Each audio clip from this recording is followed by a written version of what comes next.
Gordon for the archives of the Clark County Historical Society, in which we're seeking information about the various business enterprises of Clark County, both past, present, and with some indications of the future.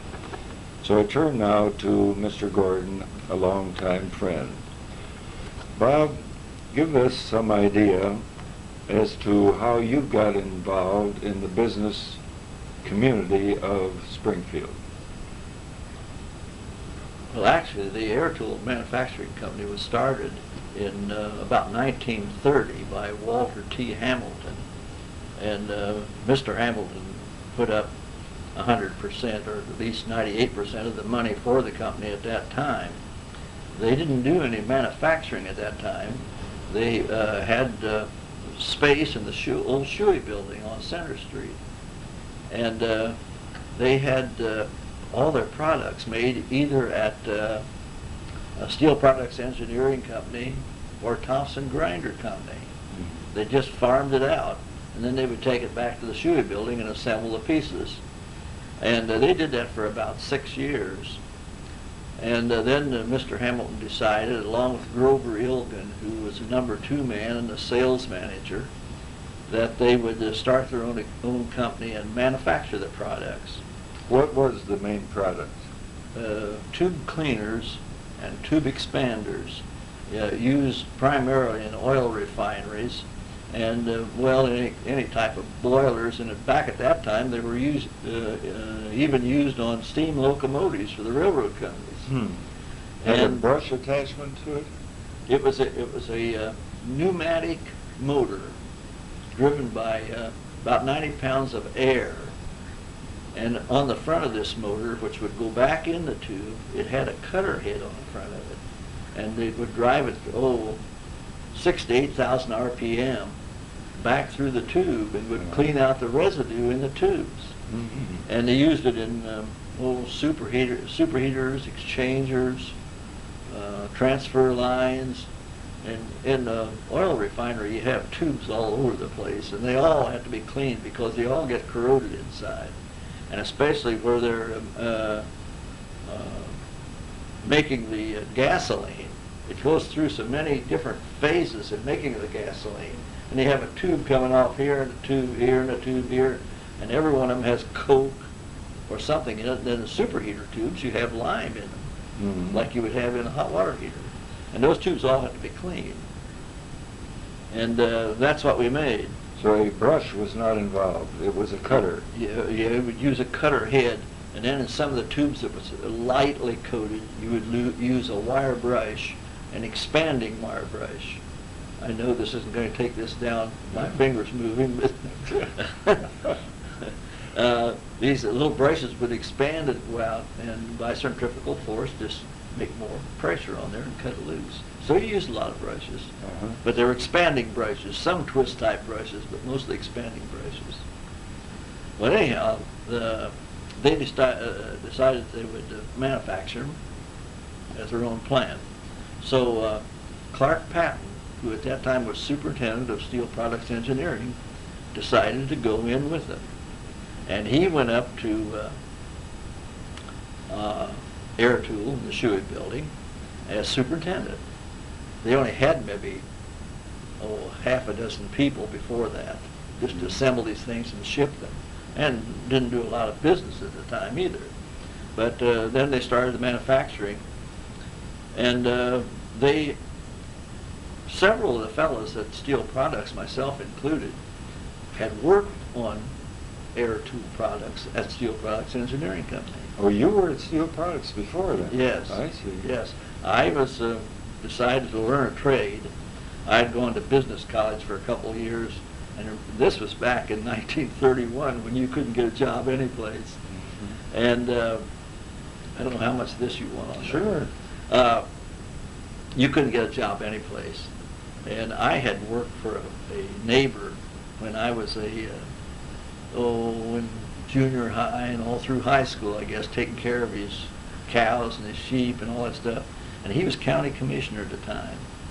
And he was with the Miami Valley Milk Producers Association. He says, Robert, he says, if you go over to High State and take a milk tester's course, I'll guarantee you a job when you get back. And so I did that. I went over 1 year, took this milk testing course. Is that right? Huh. And when I came back, I went to work for the Miami Valley Milk Producers Association for $17 a week. Oh boy. And I worked there a couple of years, and there would have been no future. If I'd stayed 20 years, I'd still been a milk tester. Yeah. So my brother's father-in-law was foreman at Steel Products Engineering Company, and he says, Bob, why don't you come in and learn the machinist trade? And so I did that, and I was working at Steel Products Engineering Company, and I was working on air tool products a lot of the time. So Clark Patton was trying to get machinists to come to air tool to work, and naturally he would like to have people that knew something about making this stuff. And so I left Steel Products and went up to Air Tool Manufacturing Company as a machinist, and well, apprentice machinist actually.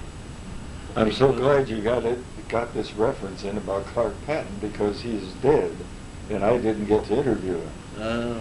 And anything you know about his background would be helpful. Oh. Well, eventually I had Clark's job.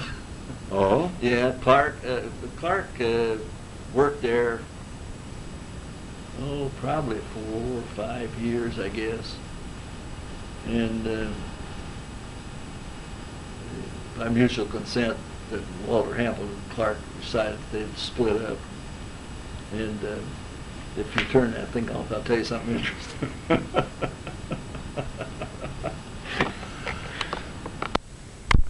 Clark Patton started a plant where, on West Pleasant? West Pleasant, yeah. What was the name of it? You remember? Patton Manufacturing? Patton Manufacturing, Yeah. I think. I think that's what it Yeah. was. And his son went in there, and then,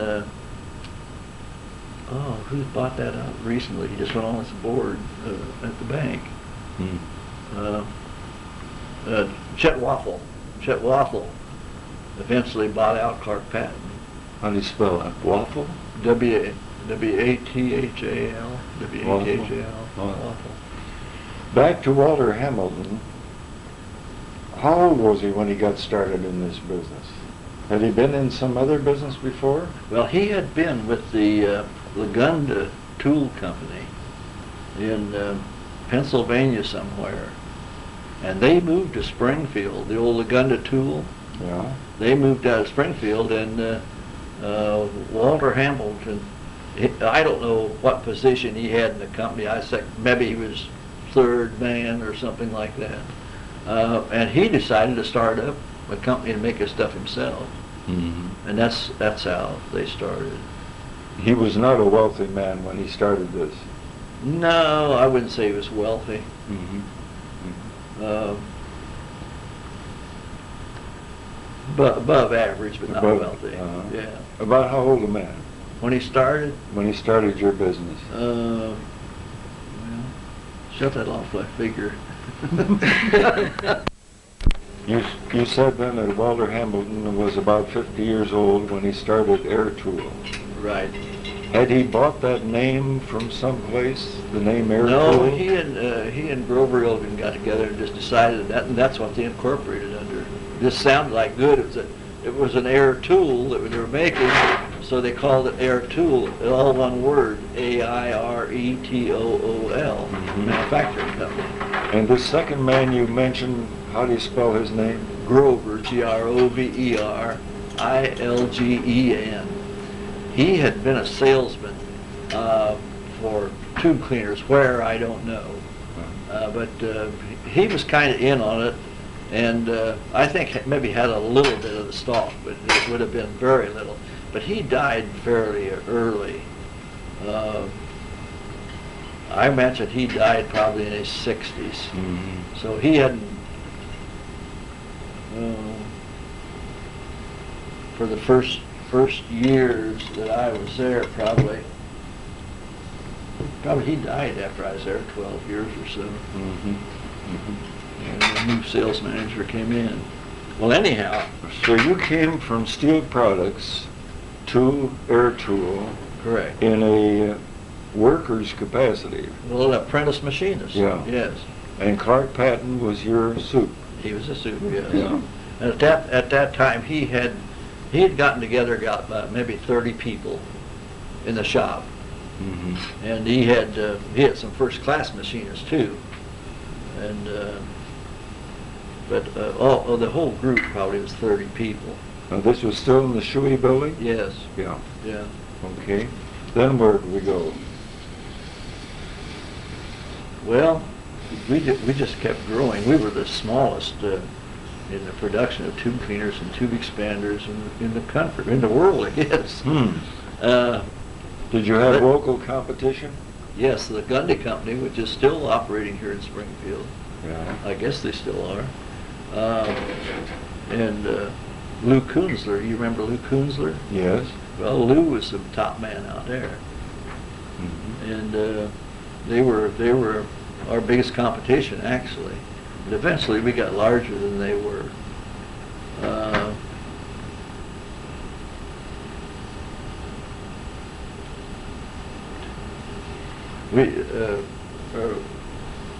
We made only tube cleaners for the first probably 10, 12 years, and then we got to making tube expanders, which is used the same places that tube cleaners are used. They're to expand the tubes. Most people are familiar with heat exchangers. Heat exchangers are made up of a sheet on one end and tubes, maybe 1,000 tubes up to 10,000 tubes in a great big bundle. Small tubes, maybe 1/2 inch, 5/8 diameter tubes, 20 feet long, and they're used as heat exchangers. And you use a tube expander to roll those tubes into the tube sheet. You can't weld them in because you have constantly changing temperatures. It might be up to 2,000 degrees, and then pretty soon it's down to 100 degrees at different phases of the work. Well, if they were welded, they would just crack loose. But you would roll them into the tube sheet, and that's the way they were held in there. Well, it got so that actually tube expanders was a bigger business than the tube cleaners. Mm-hmm. And I guess then in the war years, in about 41, we got to making a lot of tube cleaners and tube expanders for the war effort. And in fact, by that time, I was superintendent. Let's see, I think, yeah, in 45. In 1940, I was foreman. And by 45, I was superintendent. And It was about this time when you were permitted to buy into the company in a small way? in a small way, yes. Yes. Yeah. And How many stockholders were there at that time? oh, 6 maybe. Mm-hmm. Mm-hmm. Strictly a small enterprise. Yes. Yeah. Yeah. Uh-huh. But Mr. Hamilton never had less than 75%. I see. Never. Mm-hmm. And so, With the In- war years, you were still doing primarily the air tool type of manufacture. except that we got into then, they had the Liberty ships. If you remember the Liberty ships, Right. they were the more of those ships built than any other ships that's ever been built. I think Kaiser, made those things out of, and just hundreds of them. And we had the biggest order for those of any company that made tube cleaners and tube expanders. We supplied nearly all of those. And I happened to be in 1A then. And we had 4 children. And I thought I was going to be called any time. And I had a friend that wanted me to go over to Columbus. He says, Bob, he says, no use you and I being in the walking army. You remember J. Tyree? Had King Cone? Yes. Remember King Cone? Yes. No, he's the fellow. He says, Bob, let's go over to Columbus. And he says, I can get a commission on account of my experience with refrigeration. Because I made ice cream, you know, ice cream machines. So we went over to Columbus and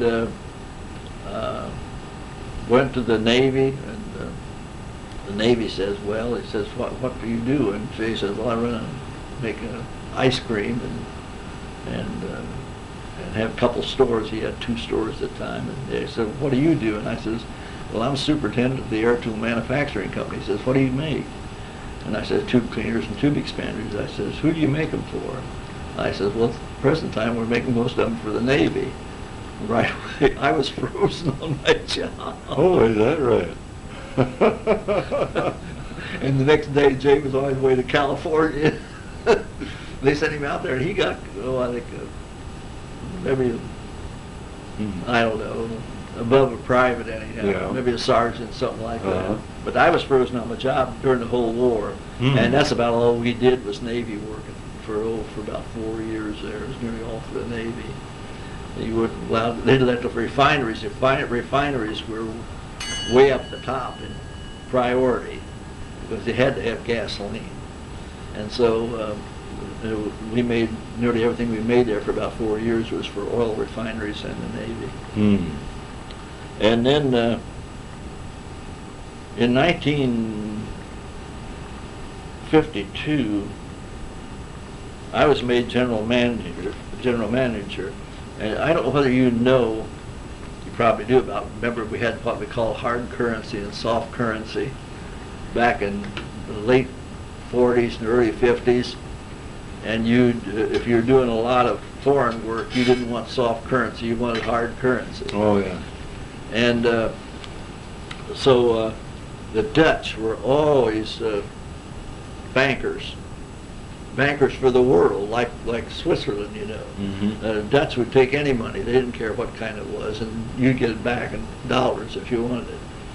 So I told Mr. Hamill, I said, we ought to start a plant in Holland. And so just went on for quite a little while, and he said, well, you check into it. So I checked into it, and I told him I thought he ought to do it. And I don't know whether you want to put this in there or not, but he says, Bob, if you're a sole loan, how much will you put up? And I said, Mr. Hamill, I said, I don't have any money. I got 4 kids. He says, well, can't you borrow some? And I said, well, I suppose. Well, it ended up, it's going to cost $500,000. Now, this is back in '52, and $500,000 was a good bit of money. Oh, you bet. And I finally put up 20% of it. I had to borrow it. And so we started that company over there. With the same product? Same products, exactly. Is that right? And it happened that I made many, many trips over there. And getting this thing started, ended up that I bought a factory that Cincinnati Milling Machine Company out of Cincinnati had started up over there. They were expanding and getting bigger, and were building a new plant. So we bought their old plant in Vlaardingen. That's Vlaardingen, the Netherlands. And so we started manufacturing over there. Well, at about that same time, the United States was really pushing everybody to convert to the metric system. So we had maybe 10,000 different drawings that we had to convert everything to the metric system. So we were forced into going into the metric system, and we set our plant up over there that way. Well, we had perhaps 50, 60 people over there in that little plant making these things, and we could just sell to anybody. And I hired a secretary who happened to be a secretary of my good friend from Cincinnati Milling Machine Company. And I told him, I says, can't remember his name, said, your secretary's over here applying for a job. And by that time, we'd got to be really good friends. And he says, well, Bob, he says, you might as well take her, she's going to leave. That girl could speak 8 languages fluently. Aye. And you know what she got paid us in back in '52? $100 a month. Ooh. now they make more than you make here. Is that right? The pay's higher there than it is here now. Mm. But anyhow, it always came to me in English. But she could pick up that phone and talk to anybody. Well, we dealt with people all over the world. Every place there's an oil refinery. And she was really good. She stayed a number of years. That's very interesting. Yeah. But we did pretty good over there. That started in what year? 1952. 52. And then by that time in Springfield, we probably had, close to 200 people by that time. Where were you located? In the Shirley building. We bought that building. I can't remember what year we bought half of that building. Yost Superior Company and Air Tool went together and bought the building, and it's still that way. No. Each owned half of that building. And we did a lot of fixing up, fixed it up. It's a good solid building, 5-story building. Mm-hmm. And they had half of it, and we had half of it. Well, in about 1957, Canada, we sold quite a bit of equipment in Canada. And they would charge us 26% duty on cleaners and expanders going into Canada. But if we sent them in there in parts, it would only be 6%. And so we decided that it would pay us to put this little plant up there and just assemble these things up there, which we did. And we only had maybe 6 or 8 people, but it's nothing to assemble them. So we ran that. But Now, did you supervise that? yeah, in fact, I was responsible for starting that. As well as the one in Holland? Yeah, Mm. yeah. It really paid to do it because, gee whiz, if you can make 20% profit, you're doing awful good. Yeah. And we do that only by assembling it. Uh-huh. And that was the year, by the way, that I became general manager of the place. What year? In 1957. 1960, I became general manager. And then Walter Hamilton died in 1964. And at that time, then I was made president of the company. How many stockholders were involved at the time you became president? Was it a large group or still a pretty homogeneous group? 20 some people. Scattered across the country? All over the country. See, we did business all over the country. We did business all over the world, but we had offices all around and agents. Even we had a couple agents that had a little stock in it. And but when Walter Hamilton died, then he at that time owned 75% of the company, and he left all his stock to practically all of it to 26 nephews and nieces. Had no children of his own? No children of his own. He had one nephew that worked for the company, who got a little more than the others, but it was there were 26 of them, 26 people that inherited stock. Mm-hmm. Some of the people that had worked for him for a while got some stock too.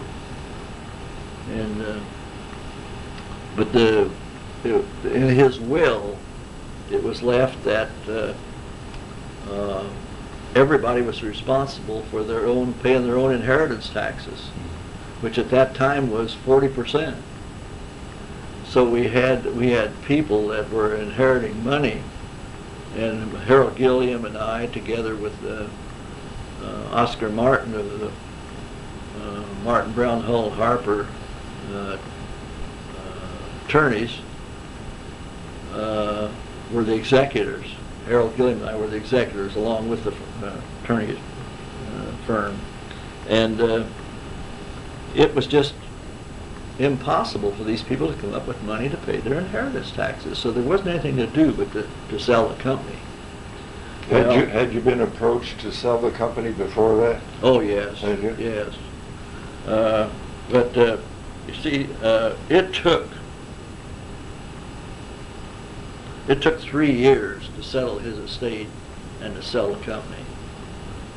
And Were you still abroad with your company, or had you brought it back to Springfield? no, it was still abroad, and we sold all over the country. And well, I made a number of trips. In 1946, I started to go to South America, and I went down there for 7 years.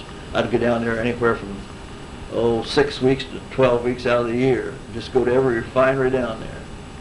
And then in 1952, I started to go to the Middle East.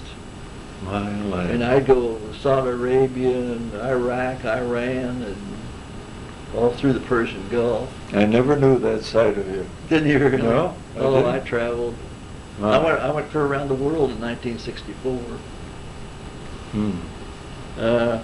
I visited all our agents. See, we had agents all over the world. Well, every place there's an oil refinery, they gotta have this stuff. Mhm. And there's one little plant in Russia that made tube expanders, very crude things. I visited there one time, in '64. And you know how I got in there to be interested, especially interesting to you. That was in 1964, when you couldn't hardly get in Russia. I was on the board of Wittenberg at that time. They asked me what I did, and one of the guys in the embassy says, tell him you're on the board of Wittenberg. He says, I'll probably let you go to the university. And I got into the University of Moscow because I was on the board of Wittenberg University. Is that right? That's interesting. My goodness. Huh. But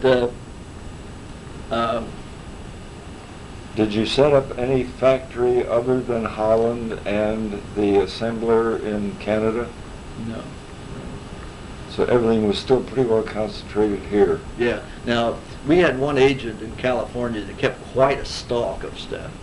But he had been an agent almost since we started. And so he stocked quite a bit on the West Coast. He was in Long Beach. Now, Walter Hamilton was considerably older than you. Oh, yeah. Did he do any of this traveling, or was this all up to you? No, he would go once in a while, but generally he'd have somebody else with you because, well, I tell you, Roland, you'd be interested in this, that he told me, he says, Bob, if you want to be successful, never do anything yourself that you can hire somebody else to do for you.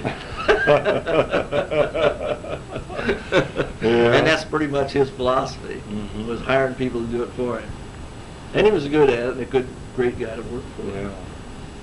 So then with his death in the 60s, the heirs could not take over, and it took 3 years to sell the company. And settle up the estate.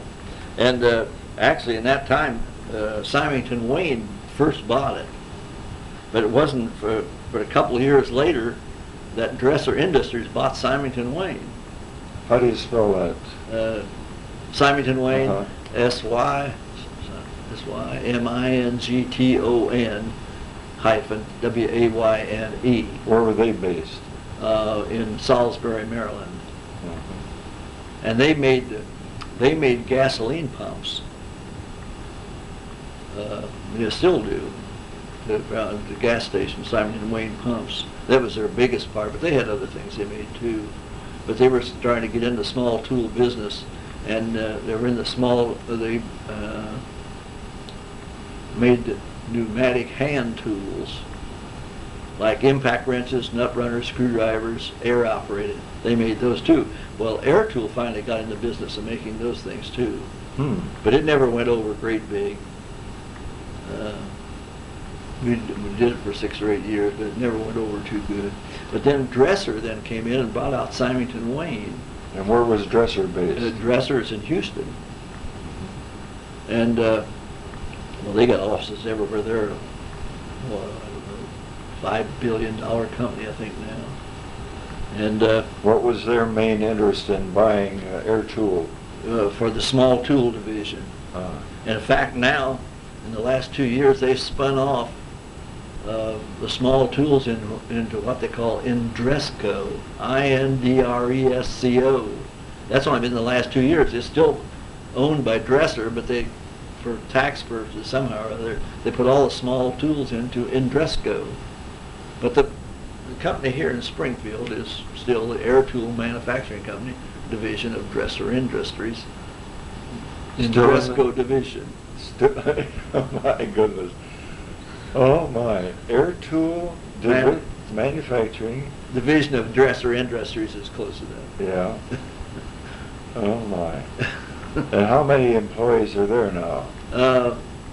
Well, you see, they've taken most of the sales out of here, and it goes through Houston, so they're down to maybe 125 people now. Oh, that many? Yeah. And most of those are production people. Yes. Now, when I was still there running it, we had 26 salaried salesmen. But our salesmen had to be engineers as well as salesmen. You had to know something about what the tool's used for and show the people how to use it. Mm-hmm. When Dresser acquired it, you were paid their stock for the stock you had in Air Tool. They bought it out, cash outright. They bought it. I see. Cash out. Now, while it was still under, no, wait, let's see. I had stock options to buy Simon & Wayne stock, which I did. But that was because I was president of the division. But then when Dresser bought it out, that was the last stock I had. That's when I got into security more. Dresser is an international company. Oh, yes. Yeah. Yeah. Mm-hmm. It's a big outfit. Do the who's the manager of the local one now? Dick Charcon, C-H-A-R-K-O-N, I think it is, Charcon, Dick Charcon, Richard Charcon. What's their main product now? Tube cleaners and tube expanders. Is that right? Yeah. It's amazing. Still doing business with the oil industry. Oh, yeah. Yeah. As long as they're pipes, they'll still use these things. Uh-huh. And you can't run an oil refinery without lots of pipes.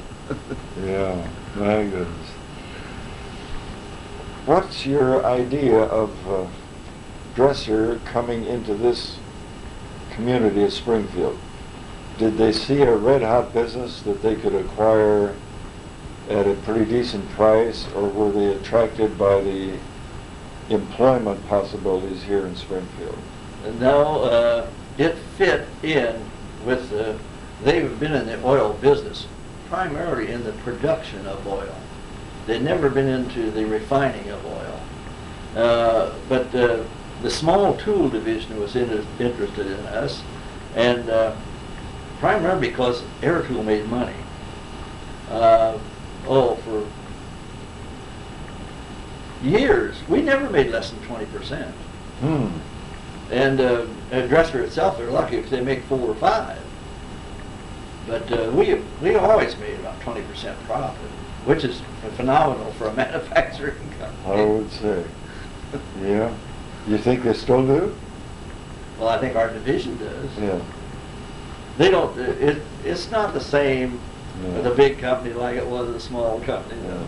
Now I worked for them, you see, I retired in '76. But I was only a consultant for the last 5 or 6 years. The man that came in there to run it, they had trouble with him. It didn't work out, and they asked me to come back in, and I was still a consultant for them, and on a salary, and about a fourth of my original salary. But they asked if I would come back in. I says, at the time I had 2 casts on from these artificial knee joints. I said, I can't get around. Says, you don't have to do anything, just come back and sit at your desk. We just want somebody there in charge. My land. And so I did it for 6 months. Pretty nice. Huh. Did you wear out the chair? Yeah. You had employment responsibilities at what stage of these years were you concerned about hiring people? Well, I did most of the hiring when I was superintendent. Uh-huh. I did executive people, all the time I was there, of course. After I became general manager, but you didn't hire too many people then. Mm-hmm. Everybody else did the hiring. Mm-hmm. How did you react to the various phases of employment in Springfield, Clark County? It had its ups and downs, like Navistar or IH rather. We didn't have up and downs very much. I tell you, about the third year I was there, which would have been in about 1939, 38 or 39, things got bad every place, and we got down to 3 days a week. But that only lasted for about a year or so. But Air Tool was always noted for being a steady place to work, because everybody had to have these things. No union problem? Yes, we had elections 3 different times, but we always paid union wages, and well, when I became superintendent, and had been there for maybe 5 years or so, we started a bonus system that everybody got a bonus, and it depended entirely on what the company made. And so even all the time I was there, my income was based on what the company made. All the time I ever worked there after we started that thing, which was the last 20 years. Actually, about 2/3 of my salary was bonus. Just depended on what we made. And that went from the janitor on up. And of course, everybody didn't get the same, but and we would pay that every quarter. 1 year is not often enough. It's just too long to wait for a bonus. So we paid the thing every quarter. And at Thanksgiving, we give everybody a turkey, and for Christmas, we give everybody a ham. And we had trouble with labor. Like I say, we had 3 elections, but they never won. Now, who dreamed up this bonus idea? That was mine. You? Yeah. Congratulations. It sounded to me like a smart operation. Shut that off, man. I got something to tell you. You were just telling me an interesting story, Bob, about your world travels. What was this latest one? Oh, about the new tube rolling outfit we came out with in 1946 or 47. It was you have to roll a tube so tight to hold it in the tube sheet, and you don't dare over-roll it because you'll harden the metal and it'll become brittle, and you don't dare under-roll it or it'll leak. But this new machine that we made was electronically controlled, and I could take you who had never rolled a tube in your life and have you rolling tubes just as good as a guy that was an old Boilermaker that really knew how to do this. And so this 1 year I took one of those with me, and on my trip to South America. I went down there for 7 years, and I'd spend from 6 to 12 weeks down there every year and go around to all the oil refineries. Well, I carried that tool with me and demonstrated it in the oil refineries in the different countries. Venezuela, clear down to the Argentine, Colombia, and every place in South America where they had an oil refinery, and they're pretty well scattered all over the country. And I would demonstrate that thing, and I ended up, and I sold every refinery down there in 1 year, at least one of those tools. One of them bought 6, and the next year I even got the one that missed that year before. That's a fantastic story. I do think you ought to get onto this tape, the story about Burma that you just told me off the tape, because I think it reflects a great deal on your personality. The fact that you're a deeply committed Christian and you were willing to go to great lengths to be of service to your fellow man. You said that you were a member, you still are a member of Bethel Baptist in New Carlisle. And they financed a missionary in Burma. And that was what got you there.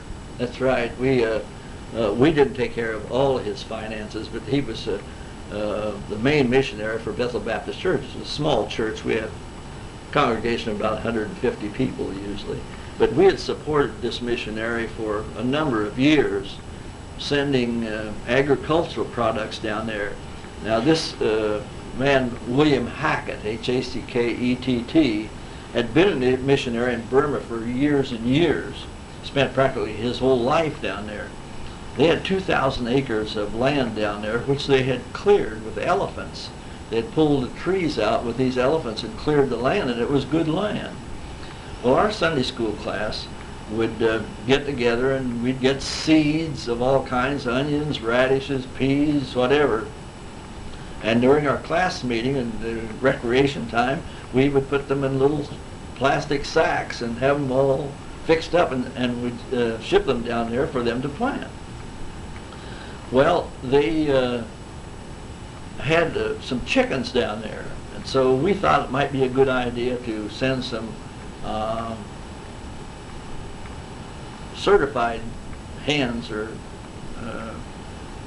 real good grade of poultry down there to increase their laying capacity of their hens.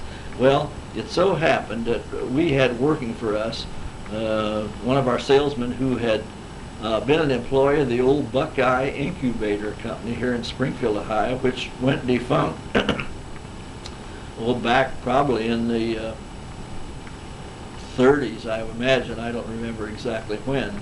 But he was able to find us 2 brand new kerosene-fired incubators in the original boxes, which had been sitting around for 10 years. We shipped those 2 incubators over to northern Burma, and then we went up to a poultry farm up in Urbana High and bought 500 eggs from a real good laying flock, and we air expressed them down there, and this would have been in about 1962. Well, in 1964, I was going to make a trip around the world to visit all our agents, and at that time too I was representing the YMCA World Service, so I called on a number of YMCAs all around the world, and then I arranged to spend a week with this missionary in northern Burma who we had been supporting. And this being about 2 years after the eggs had been shipped, these now had developed into a fine laying flock. Well, previously, these people had chickens that would maybe lay 10 or 12 eggs a year. And here, all at once, they had chickens that were laying 200 eggs a year. So my story, as I went around service clubs, was that we had revolutionized the poultry industry in northern Burma because we had increased their production from 10 or 12 eggs a year to 200 eggs a year. I think that's a great story. I'm going to turn the tape now.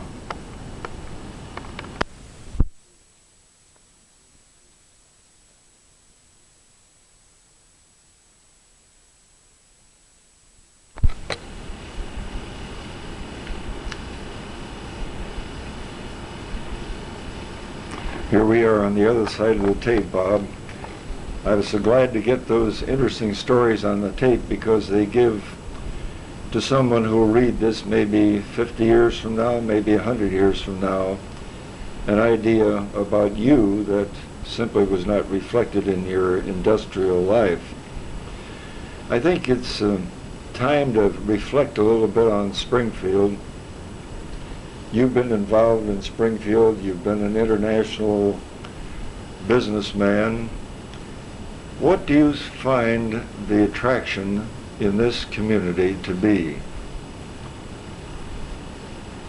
for the person who's in business? Why has Air Tools stayed here? Well, I think a lot of it has to do with the labor supply. We always had a great group of people work for us. We had an advantage there because 90% of the people that worked for us had to be first-class machinists.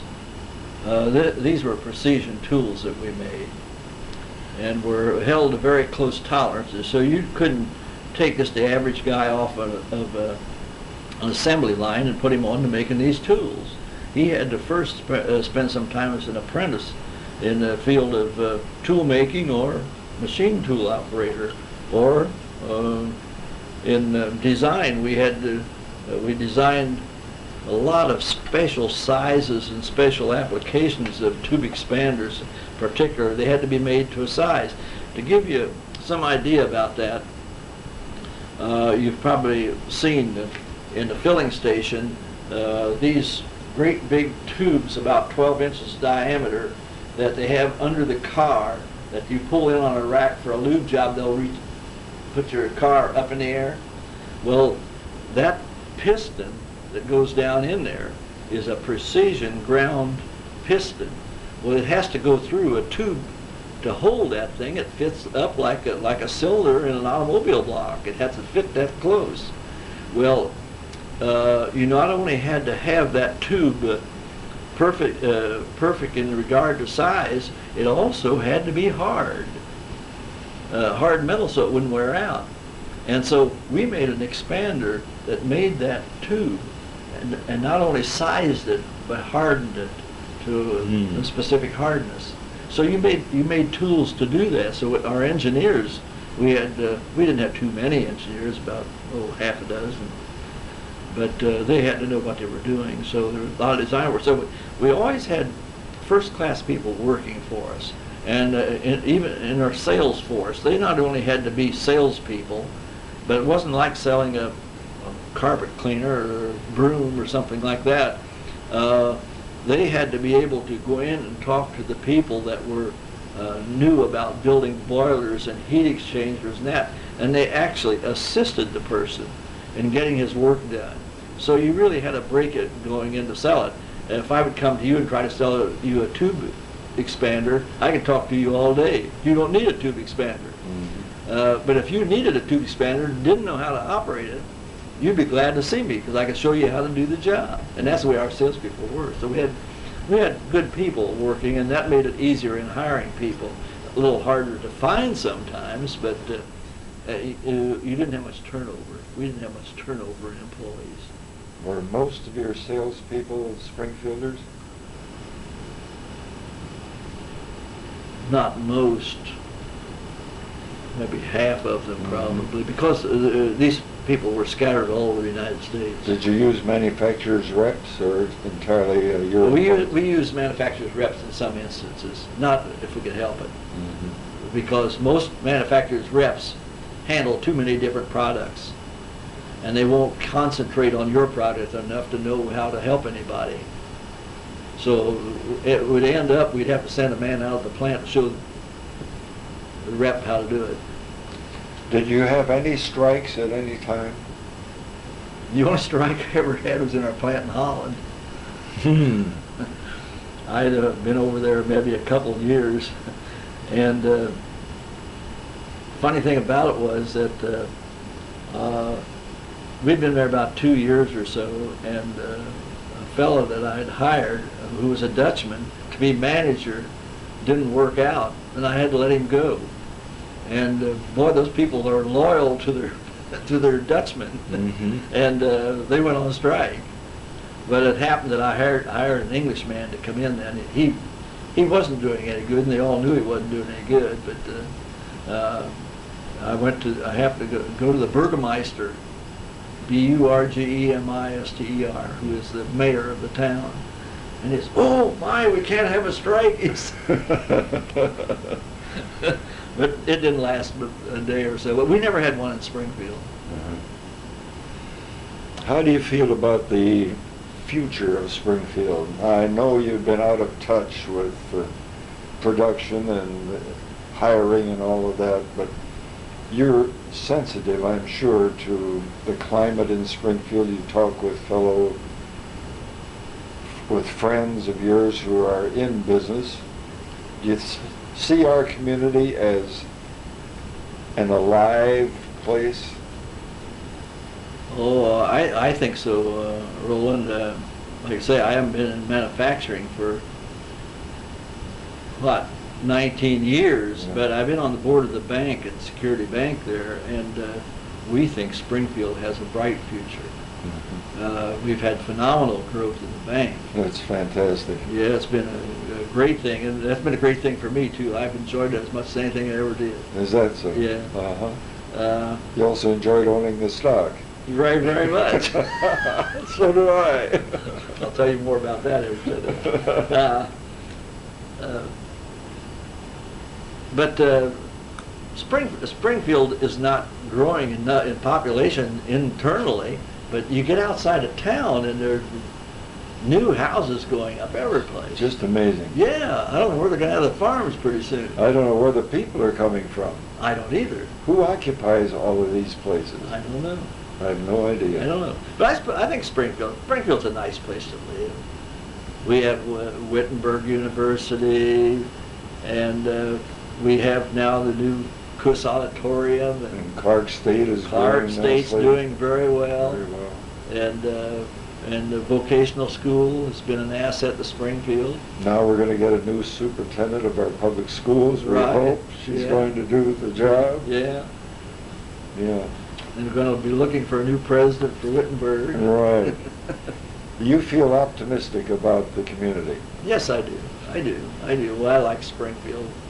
We live 8 months in Florida out of the year now, but I'm always glad to be back here. How do you react to the city government? I don't know too much about that. To really comment on it. I'm Yeah. not qualified. I simply have the reaction that we've had a good city manager for about as long as we've ever had one. I think he's doing a good job, Yeah. from all I can tell. Well, that's glad. I'm glad to hear that. It takes that in the Chamber of Commerce. It's They're doing a fine job. good. Yeah. Good. Because this town is really getting some new businesses in. Yes. Very- I've noticed that. Very encouraging. Yes, it is. Yeah, yeah. And I just heard a fellow this morning on the news that said most of the new employment is in companies with 50 or less people. Most of the new employment. Isn't that interesting? Yes, instead of the big companies. Some of the big companies have less employees than they have, but there's so many new companies with 50 or Mhm. less employees. Must be some thing involved in modern production techniques that, of course, you didn't have in your day. You had to have more handwork. Yeah. It's just amazing what's going on. Yeah. Well, I think this has been a very informative interview for me. I hope it's been interesting for you, Bob. It has very much. I've enjoyed it. I've enjoyed it. That's good. Anything you want to add as we finish up?